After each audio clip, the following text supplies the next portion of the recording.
আসসালামু আলাইকুম রহমতুল্লাহি ওয়া বারাকাতুহু। একটা মিথ্যার জন্য অনেক কিছু হতে পারে, শুধুমাত্র একটা মিথ্যার জন্য। কথাগুলো শোনার অনুরোধ রইল। আর ভিডিওটি ভালো লাগলে একটা লাইক করে দিয়েন। সেটা কি? পঞ্চম হিজরিতে বনুল মুস্তালিকের যুদ্ধে যখন আল্লাহ হাফিজ ইসলাম জয়লাভ করলেন, বনুল মুস্তালিকের সবাই মুসলিম হলো। রাসূল ইসলাম তাদেরকে দিনের দাওয়াত শিখিয়ে বললেন, বছর শেষে তোমাদেরকে জাকাত পে করতে হবে।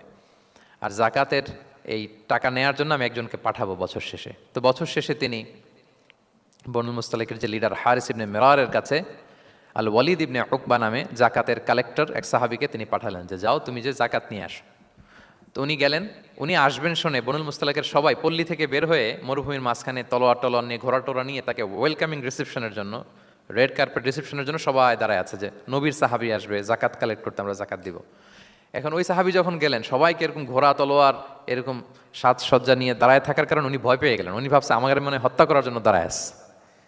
উনি আর এটা ঠিকঠাক না জেনে অ্যাবাউট টার্ন ফিরে গেলেন মদিনায়, যে বলে ইয়া রাসূলুল্লাহ, বনুল মুস্তালাক তো সব মোরতাদ হয়ে গেছে, এরা তো আর মুসলিম, এরা তো আমাকে মারার জন্য সব দাঁড়ায় আছে। আসলে বলেন তো কথাটা কি সত্য না মিথ্যা?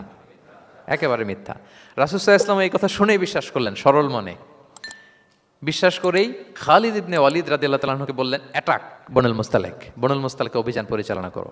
সাথে সাথে আল্লাহ বললেন, নবী রাখেন, আস্তে অ্যাটাক করেন, একটু থামেন নবী, একটু রাখেন।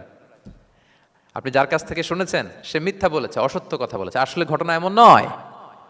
আজকে তার কথার উপর বেস করে আপনি যে খালিদ ইবনে ওয়ালিদকে অভিযান পরিচালনা করতে বললেন, সে যে যদি অ্যাটাক করে কয়েকজনকে হত্যাও করে ফেলতো, এই যে রক্তপাত হতো, ব্লাডশেড, এটার দায় কিন্তু আপনি এড়াতে পারতেন, কারণ আপনি আদেশ দানকারী। আল্লাহ রাসূল সাল্লাল্লাহু আলাইহি ওয়াসাল্লামকে থামালেন আল্লাহ তাআলা আয়াত নাজিল করে যে আপনি ক্রস চেক করেন। পরে রাসূল সাল্লাল্লাহু আলাইহি ওয়াসাল্লাম ক্রস চেক করে লোক পাঠিয়ে জানলেন যে না, এমন কিছুই নয়, তারা কেউ মুরতাদ হয় নাই, সবাই তারা মুসলিমই আছে। তারা ওয়েলকামের জন্য আসছিল, উনি ভাবছে যে ওনাকে হত্যা করার জন্য দাঁড়ায় আছে। তাহলে চিন্তা করছেন, যুগে যুগে এই সমস্যা আছে না নাই বলেন?